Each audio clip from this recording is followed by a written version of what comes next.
Welcome to Lavender Town Radio, where shadows whisper and every story hides a darker truth. Tonight, let me take you deeper into the world of Pokémon you were never meant to see. My name is Gardenia. To most in Sinnoh, I am the gym leader of Eterna City, a woman with a smile and a love for grass-type Pokémon. But that's just the public image. The real me is found in the silence of Eterna Forest, in the rustle of leaves, in the smell of damp earth after a rain. I am a person of harmony. I believe that everything in nature has its own melody, its own rhythm. And I have learned that sometimes the most beautiful melody is a lullaby for madness. This story doesn't begin with me. It begins with Thomas and with his silent scream. Thomas was the father of my best friend, Lily. He was a stonemason, his hands calloused from years of chiseling, but his soul was as soft as moss. He and his Machop, Rocky, were an inseparable town fixture, a gentle old man and his muscular companion fixing old stone walls together. Lily called me on a Tuesday morning, her voice shattered into a million pieces. They found Dad near the cave on Route 211. I went there immediately.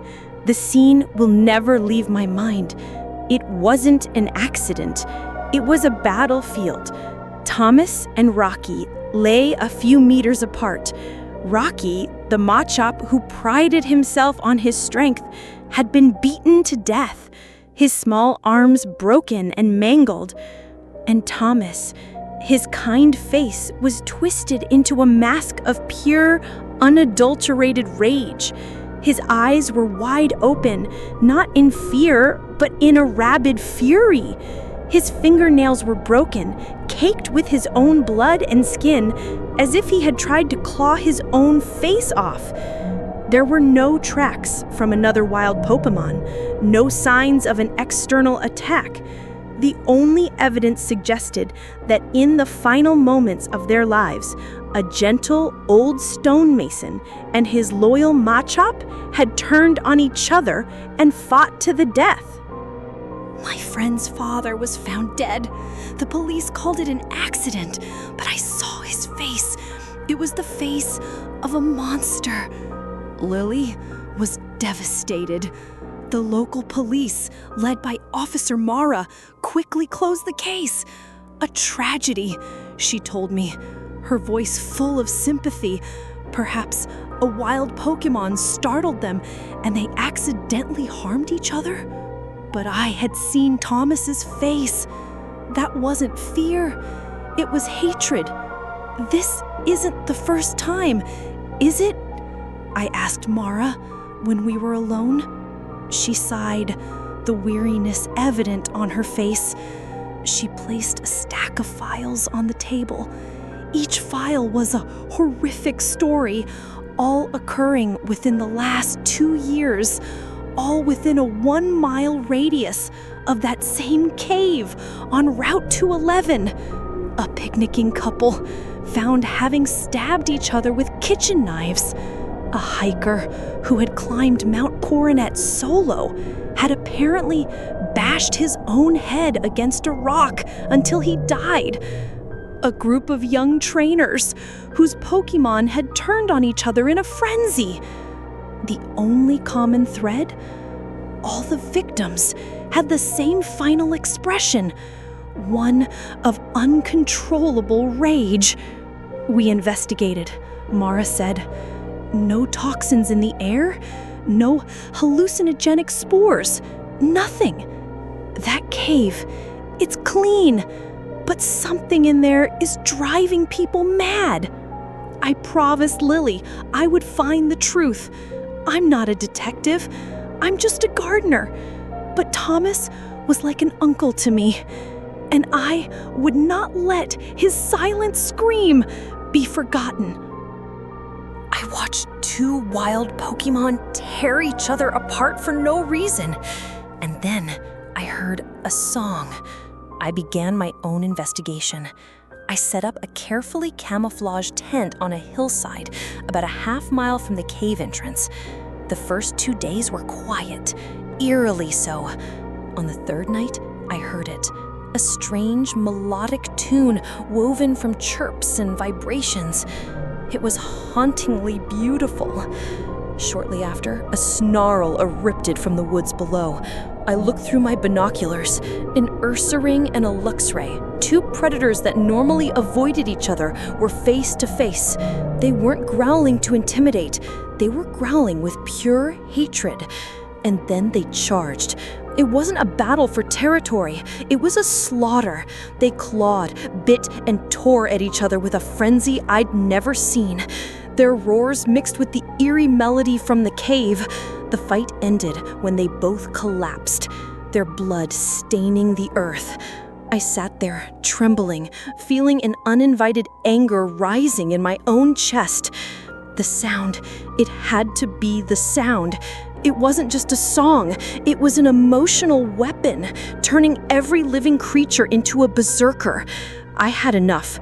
I knew the culprit had to be a bug-type Pokémon capable of creating sound.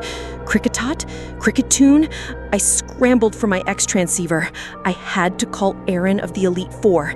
He was the only one with the specialized knowledge to deal with something like this. I dialed his number.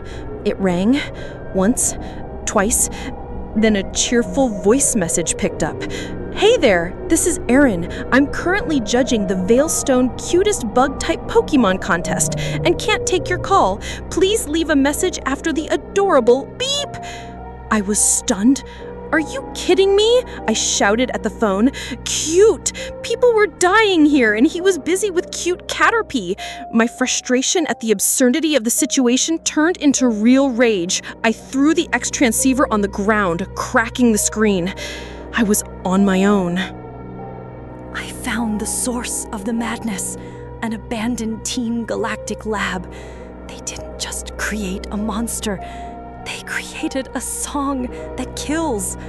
I knew I couldn't wait. If I left to find Aaron, there could be more victims.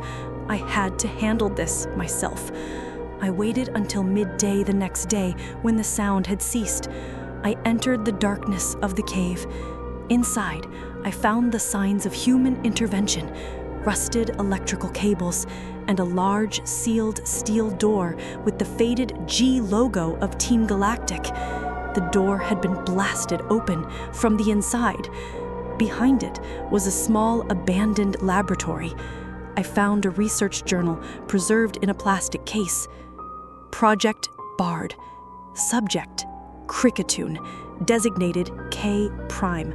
Objective: to amplify its natural emotion-affecting abilities through frequency modulation, to create an auditory weapon capable of inducing mass panic or riots. Catastrophe. K Prime has broken free. Its Furioso melody is too powerful. It affected the researchers themselves. Dr. Zola attacked security with a pen. We had to seal the area. The subject is now trapped deep within the cave system. We are sealing the entrance and abandoning the project. A weapon too powerful to control. I dropped the journal, my hands shaking. Thomas and the others weren't the victims of a wild Pokémon. They were the victims of a forgotten weapon. A symphony of madness, composed by Team Galactic, and now played on repeat every night by a lonely, angry musician. It wasn't a Pokémon, it was a living weapon, and I was the only one who could turn it off. I returned to the cave that night. I stood at the entrance, and the Furioso melody began. It was horribly beautiful. The rage swelled inside me, but this time I focused on a single image. Lily's tear-streaked face. My love for her had to be stronger than the hate the song was trying to sow. I went deeper. The sound grew louder. I could feel my teeth grinding, my muscles tensing.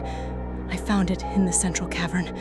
It stood on a stone pedestal, K prime.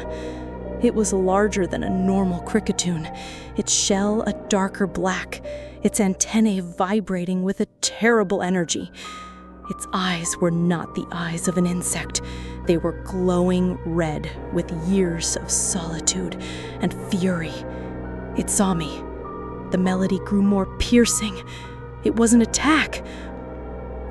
"Roserade, Tangrowth, Leafeon, go!" I yelled. My 3 companions appeared, but as soon as they heard the melody, they snarled, not at K prime, at each other. Leafeon lunged at Tangrowth. Roserade swung its thorn whips indiscriminately. The song wasn't just affecting me. It was turning my best friends into my enemies. "No! Stop!" I screamed, but they couldn't hear me. I had to do it myself. "All of you, return!" I shouted, recalling them to their Pokeballs before they could tear each other apart. It was just me and it, alone. When my own Pokémon turned against each other, I knew I had only one choice left, and it almost cost me everything. I had no other choice. I couldn't fight from a distance. I pulled out the gardening knife I always carried with me. I charged at it, my own scream mixing with the crazed melody. K prime was impossibly fast. It dodged my lunge and countered with an X-scissor. Its scythe-like arm slashed across my hip, a hot, searing pain spreading through me. Blood began to flow, but the song-induced rage numbed the pain. We fought like 2 wild animals in that stone theater. I stabbed, I slashed, trying to find a weak point. It clawed, it tore, its melody growing ever more chaotic. I saw an opening. After a wide flash, it was off balance for a second. I lunged, not at its hard shell, but at one of its fragile antennae. I severed it. The melody broke. It shrieked, a piercing sound of pain and confusion. The symphony was interrupted. But in its agony, it became even more frenzied. Before I could back away, it used its remaining scythe arm and plunged it deep into my abdomen. A cold, horrifying pain shot through me. I felt the air leave my lungs. I fell, the knife clattering from my hand. K prime stood over me, ready for the killing blow. I had lost. I closed my eyes. And then I heard an adorable beep. The sound came from my cracked X transceiver, a missed call from Aaron. The Kricketune, distracted by the strange electronic noise, hesitated for a single second, and a second was all I needed. With the last of my strength, I grabbed a Pokeball. "Turtwig, help me!" My tiny Turtwig appeared. It saw me. It saw the monster, and it did the only thing a small Pokemon could do. It used Tackle. It wasn't a powerful blow, but it was enough to make the already injured K prime lose its balance.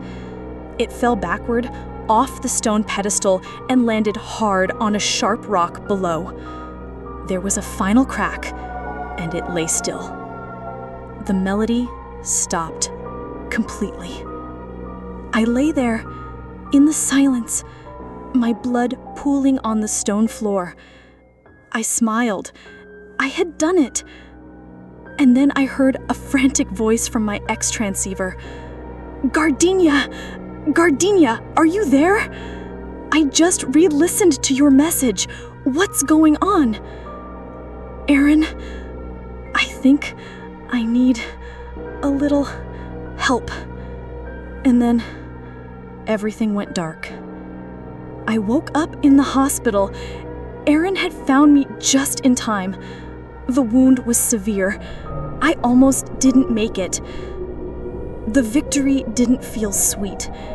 It left a bitter taste. I brought silence back to Route 211, but the price was the harmony in my own soul. Now, whenever I walk in my beloved forest, I don't just hear the wind. Sometimes, in the quiet, I can still hear the echo of a broken melody, a reminder that even in nature, there are songs that should never be heard. The signal fades, but the darkness lingers. This was Lavender Town Radio. Return, if you dare, because the next story may be your last.